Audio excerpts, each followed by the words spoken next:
지금 이제 우리가 이렇게 말을 하다 보니까 사실은 어떻게 보면은 좀 추상적이죠. 근데 사실 인지행동 치료의 가장 핵심은 구체적이라는 거예요. 추상적인 거를 어떻게 구체적으로 할 수 있느냐 하는 거거든요. 그래서 그 동기가 많다고 하셨지만, 지금 동기가 많다, 이렇게 뭐 운동을 한다는 동기가 많다고 했지만 구체화가 안 돼 있는 거죠. 그래서 과연 뭐를 위해서 정말 내가 운동을 해야 되는 건가? 그냥 사람들이 운동하면 좋대, 그렇게 해서 하는 건가? 정말로 나의 정말로 그 내면에 어떤 니드가 있어서 운동을 하려고 하는 건가? 그럼 그 니드는 뭐와 연결이 돼 있는가? 이런 걸 좀 구체화할 필요가 있고요. 동기를 확실하게 구체화하면 그 다음에는 그 실행하기 위해서 작은 단계로 나눠서 내가 작은 것부터 실행할 수 있도록 한 단계 한 단계 한 단계 이렇게 나가야 되거든요. 아까 차 살 때나 마찬가지로.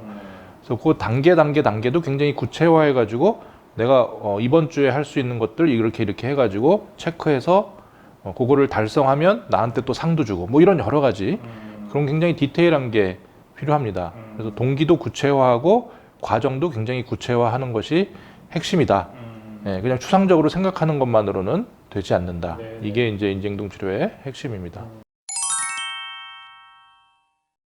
그 변증법적 행동치료라는 DBT라고 줄여서 말을 하는데요.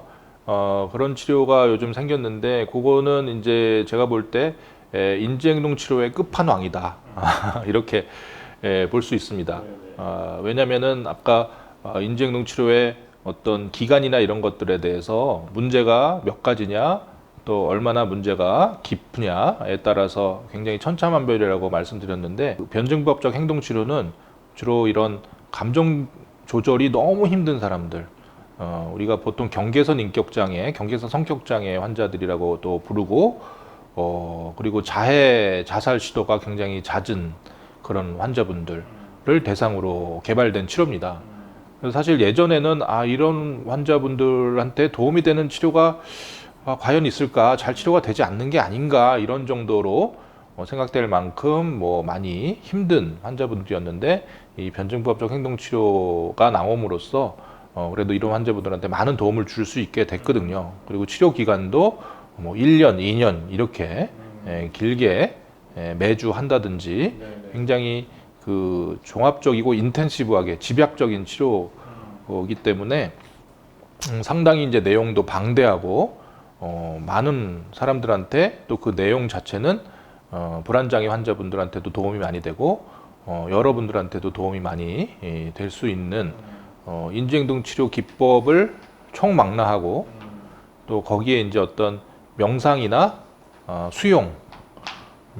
수용의 정신을 접목시킨, 그래서 이제 그거를 변증법적이다 이렇게 얘기를 하거든요. 수용과 변화, 요 두 가지가 서로 모순된 거예요. 어떻게 보면은 우리가 수용을 하면서도 또 변화를 해야 되니까. 근데 그 두 가지가 모두 필요하고, 그 두 가지를 둘 다 놓지 않으려는 그런 변증법이 필요하기 때문에 변증법적 행동치료다, 이렇게 이름을 붙여서 지금 많이 상당히 활발하게 선진국들에서는 주로 많이 사용되는 그런 치료법입니다.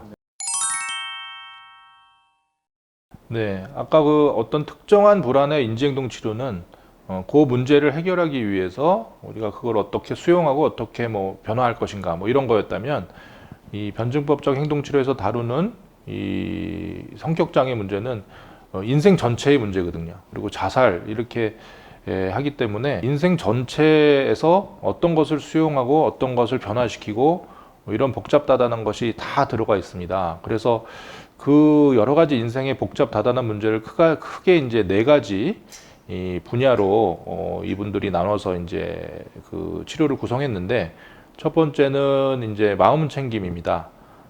그래서 마음 챙김을 통해서 우리의 생각이라든지 우리의 감정을 조금 바라볼 수 있고 약간 조절할 수 있도록 만들어주는 기술.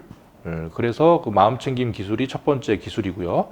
두 번째 기술은 감정 조절 기술입니다. 그래서 우리가 감정이 많이 왔다 갔다 하고 할 때 그 감정을 내가 스스로 조절할 수 있는 여러 가지 기법들을 가르쳐주는 감정 조절 기술이 두 번째고, 세 번째로는 대인관계 효율성 기술이라고 해서 대인관계를 어떻게 하면 효율적으로 할 수 있는가, 우리가 대인관계에서 할 말 못하고 또 거절도 못하고 또 그냥 남의 뜻대로 할 말 못해서 따라가다 보면은 굉장히 자존감이 떨어지고 이런 거에서 감정 조절이 잘 안 되는 또 원인이 되기도 하고 그렇잖아요.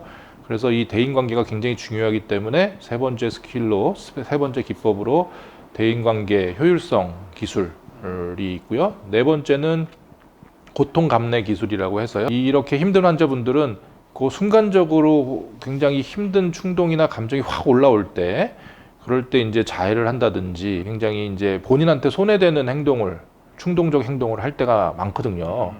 뭐 우리도 그럴 때가 있죠. 근데 이제 그런 충동이, 나쁜 충동이 확 올라올 때 그거를 어떻게 도닥거려서 그 행동을 안 하게 할 수 있는가, 그 순간을 어떻게 넘길 수 있는가, 이거를 이제 고통 감내 기술이라고 하는데, 그 네 가지 기술 훈련이 그 변증법적 행동 치료의 기술 훈련 네 가지로서 좀 중요한 부분을 차지하고요. 그거를 또 잘 이루어지게 하기 위한 뭐 굉장히 여러 가지 디테일과 복잡한 내용들이 있는데 그거는 오늘 다 얘기할 수는 없으니까 요 중요한 네 가지 기술만 말씀드리겠습니다.